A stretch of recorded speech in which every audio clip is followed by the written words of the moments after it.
La Commission nationale indépendante des droits de l'homme, CNIDH, est profondément préoccupée par la recrudescence des cas d'assassinat et d'enlèvement suivis de morts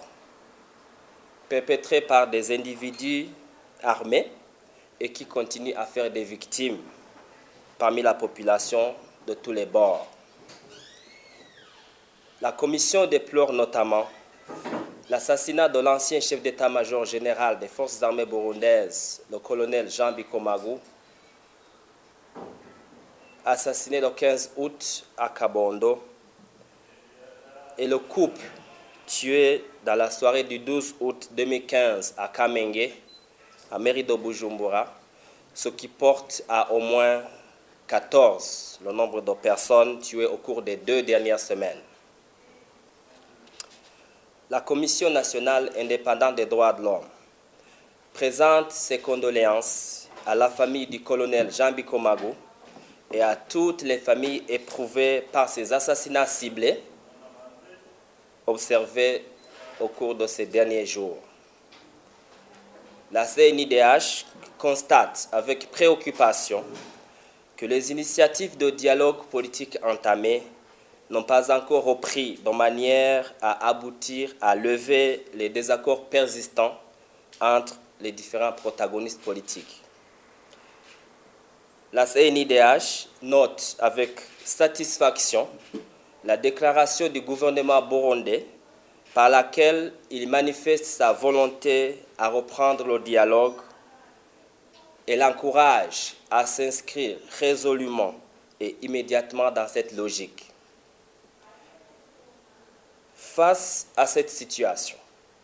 et dans l'objectif de mettre fin à la violence politique qui continue,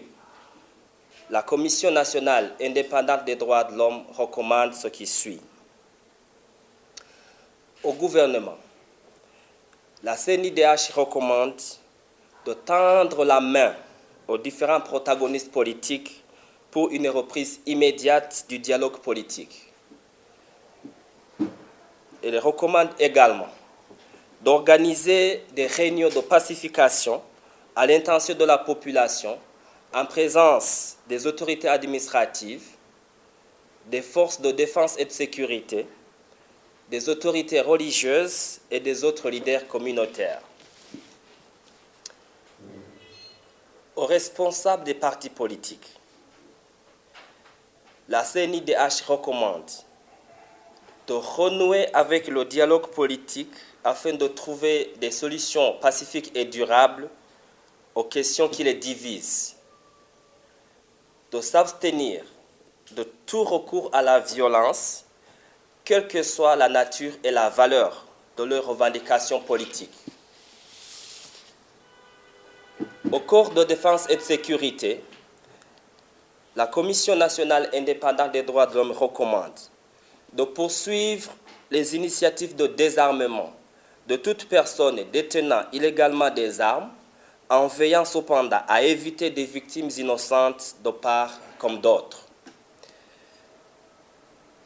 Elle recommande également de continuer à assurer efficacement et équitablement la sécurité de toute la population. Elle recommande également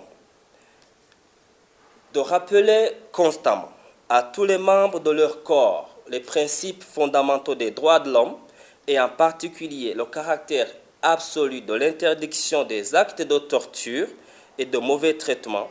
et de poursuivre sans considération subjective aucune quiconque se rendrait responsable de tels actes. Aux autorités religieuses, la CNIDH recommande de rompre avec le silence, d'appeler à la retenue et au rapprochement des positions des uns et des autres et de sensibiliser leurs fidèles à la cohabitation pacifique et au respect de la vie. À la communauté internationale, la Commission nationale indépendante des droits de l'homme recommande d'encourager le gouvernement et les différents protagonistes politiques à reprendre le dialogue politique sans délai. À la population, enfin, la CNIDH recommande de rester calme et solidaire en ces moments de grande sensibilité politique et de résister à tout acteur ou phénomène